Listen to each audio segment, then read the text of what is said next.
காளி கோயில்ல 90 வயசு பாட்டிய கல்யாணம் பண்ண ஒரு ஆணோட கதை தான் இது. இந்த கதையை கேட்க ரொம்ப வினோதமா இருக்கும். திருநெல்வேலியில ஒரு காளி கோயில் இருக்கு. அந்த கோயில ஒரு நம்பிக்கை இருந்தது, கல்யாணம் ஆனவங்க சேர்ந்து அந்த கோயிலுக்கு போனாங்கன்னா அவங்க இறந்து போயிடுவாங்க. அதனால அந்த கோயிலுக்கு போறவங்க எல்லாமே தனித்தனியா தான் கல்யாணம் ஆனாலும் போறாங்க.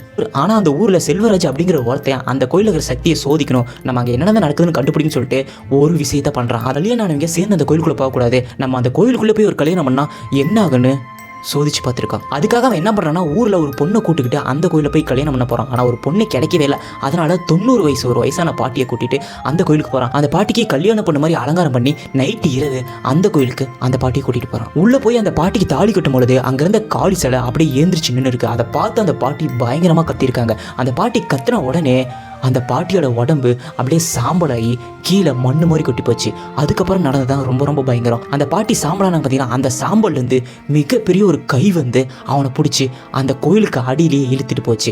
இப்போ அந்த கோயிலுக்கு போகிறவங்களுக்கு செல்வராஜோட கதறல் சத்தமும் அந்த பாட்டியோட அழுகை சத்தமும் கேட்குதாமா. ஆனால் பலரோட கருத்துப்படி அந்த பாட்டி தான் உள்ள இருக்க காளியை மாதிரி வந்திருக்காங்க, அழிக்க வந்திருக்காங்கன்னு அந்த ஊர் மக்கள்லாம் பேசினாங்க.